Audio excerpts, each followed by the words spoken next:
All you're going to see this brother doing is he'll come to eat prayer with his cool hairstyle. You know what I'm saying, like, brother. He come in, he in the back row, he no do no wuzu, brother. He just stand there, he want to see his mates. I want to come out, they gonna pump the music outside. The guy don't know no deen. He don't understand nothing. He only know how to basically. That's what you're going to do to the brother. The more you release, because you've got to give him an alternative. You've got to give an alternative. If you don't replace these things with another thing, then he's just going to be lost. And a lot of brothers like this, they come out with, I know one thing I like about them, is that they've got a lot of love of the Prophet sallallahu alaihi wasallam. And there's a hadith in Bukhari, subhanallah. There's a hadith in Bukhari, a man, he was drinking. You know, drinking was allowed in early Islam. So he used to drink, and he got caught out in the early Islam. In the early Islam, if you got caught drinking, it was basically, first Prophet said, just say bad things, just say foul things to make him feel sorry for himself. So they did that. After a while, the Prophet said, take your shoes off and beat him with the shoes, your sandals. Just beat him with your sandals.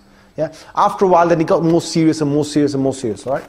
But in those days when it was, he got caught a few times, and the Prophet said, say this to him, and he got caught again. The Prophet said, say this to him, and he got caught again. The Prophet said, take your sandals on, beat him up. And then somebody came and he said, Messenger of Allah, what should we do to that guy? Prophet said, the love he has for Allah and His Messenger is a lot of love that he has. He has a lot of love for Allah and His Messenger in his heart. And Prophet praised him for that love. Sahih al-Bukhari. You've got to look at the good of Muslims, when these things basically come about. You've got to look at, a positive way of trying to bring. Another Sahabi, just the last one until I take a Q&A, right? Another Sahabi, he came, Messenger of Allah, he said, Messenger of Allah, give me permission to drink. Prophet didn't, Sahaba were angry. Prophet said, do you pray? He said, yes. Do you speak the truth? He said, yes. He said, okay. These are early days of Islam. Please don't take this as a fatwa to go and start drinking. Thanks to Hasan Ali.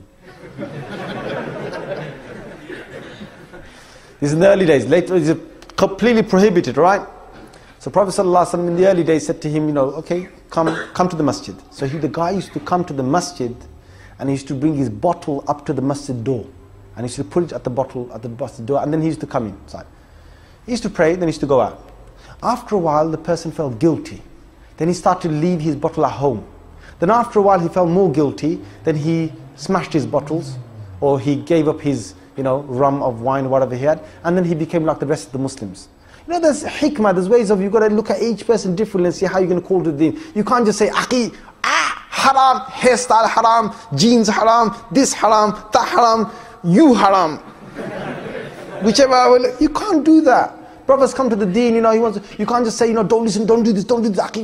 You give that much, right? The guy's just going to turn away from the deen. You've got to take it easy. On some people, you've got to take it easy. All right, anyway, jazakumullah khair.